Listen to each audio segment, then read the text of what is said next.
ध्यान दीजिएगा, एक बार एक बाज का अंडा मुर्गी के अंडे में आके मिल गया, और मुर्गी का अंडा और बाज का अंडा दिखता दोनों सेम है। तो मुर्गी ने उस अंडे को सेया, मुर्गी ने उस अंडे को सेया और रोज उस अंडे को अपने अंडे के जैसा देखभाल की। और कुछ दिनों के बाद मुर्गी के अंडे से मुर्गी निकल गए और बाज के अंडे से बाज निकल गया। अब बाज का बच्चा भी मुर्गी के साथ रहने लगा और मुर्गी के साथ दाना चुगने लगा और मुर्गी के साथ घूमने लगा। कुछ दिन के बाद वो मुर्गी के साथ ऐसे घूमता था, मुर्गी के साथ चलता था, मुर्गी के साथ रहता था, मुर्गी को अपनी मम्मी बोलता था। एक दिन जब वो बाहर में दाना चुग रहा था तो देखा आसमान में, यो तेरी ये कौन सा चिड़िया है मां?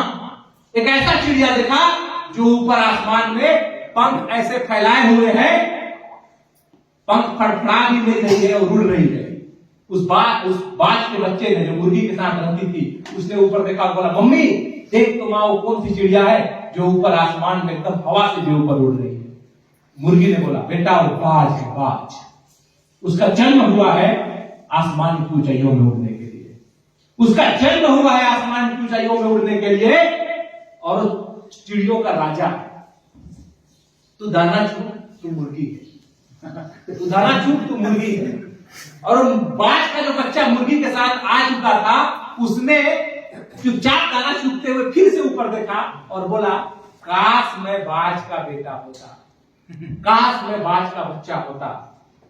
अगर वो बाज ये सोचा होता ना कि मुर्गी हो तो क्या हुआ, मुर्गी हो तो क्या हुआ, छलांग लगा के देखते हैं बाज के जैसे।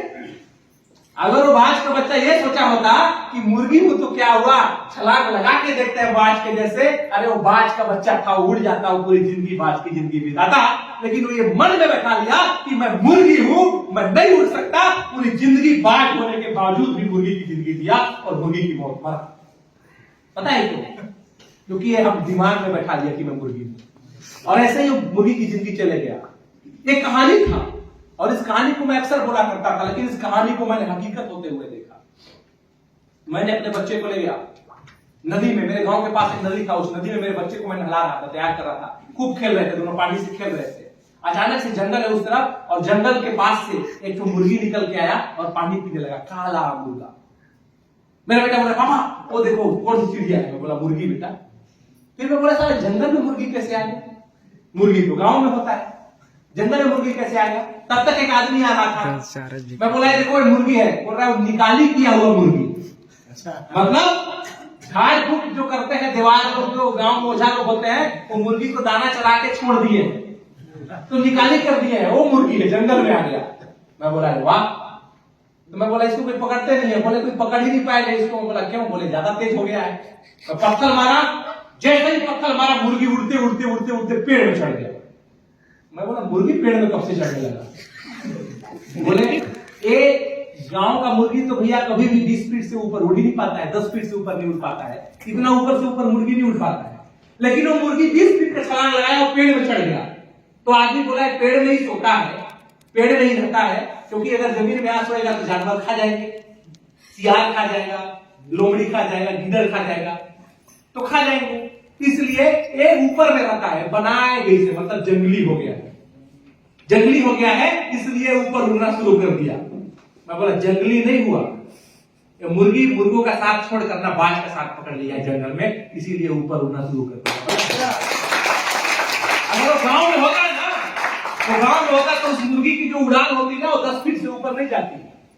गांव होता तो उस मुर्गी की उड़ान 10 फीट से ऊपर नहीं जाती, लेकिन उस मुर्गी ने ऊपर बाजों का साथ पकड़ लिया, जंगल में आ गया, और जंगल में जो भी चिड़िया होती है उसको देख रहा है कि उड़ान ऊपर का चल रहा है, तो जमीन पे वो क्यों है, वो भी उड़ान ऊपर की करने लगी, वो भी बाज की जिंदगी जीने लगी।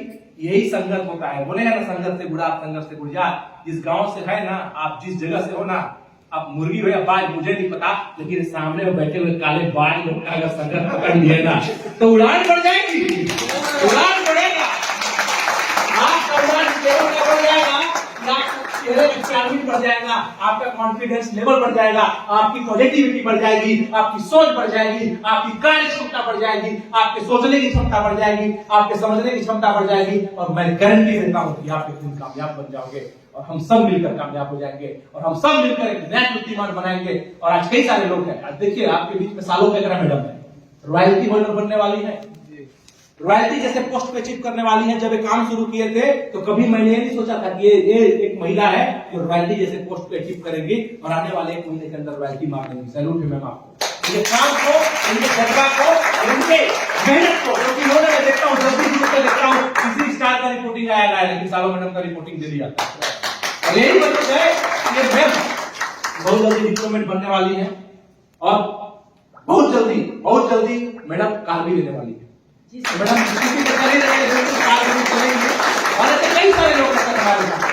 बस ये विश्वास, भगवान सर रिटायर है, पीछे बैठे हैं, लेकिन भगवान सर यहाँ पर बैठे में अगर देखा है सबसे हाईएस्ट पेट्रोलिंग बोनस मार चुके हैं और इस बार भी इसका पेट्रोलिंग बोनस बहुत कहा जा चुका है। क्यों इस बार पेट्रोलिंग बोनस में कहाँ पहुंचे हैं आप? पेट्रोलिंग बोनस में कितना पहुंचे अभी तक आप? 25 अभी मैंने कोई सोच चुका है, बिल्कुल वेलकम। तो ऐसे लोग हैं सर, एक चीज याद रखिएगा, इस दुनिया में कामयाबी ऐसे ही मिल जाती है। और एक बताऊं, ये सब लोग बेवकूफ लिए जो बिना पैसे आए यहाँ पर भाषण मार रहे होंगे, इनको घर में भी काम है, इनके बच्चे, इनका भी परिवार है। एक कुछ से अपना कार का तेल दिला के आया है, सब अपना कार का तेल दिला के आया है। क्यों पता है? रियल में पैसा आता है। और डायरेक्ट सेलिंग बिजनेस दुनिया का सबसे नया बिजनेस है, जिसको जब चाहो तब, जहां चाहो वहां और जैसे चाहो वैसे करो। इसके लिए क्वालिफिकेशन चाहिए। हर नौकरी में बोलते हैं कितना पढ़े हो, हर नौकरी में बोलते हैं कितना बैकग्राउंड है, कितना पैसा है। यहां पर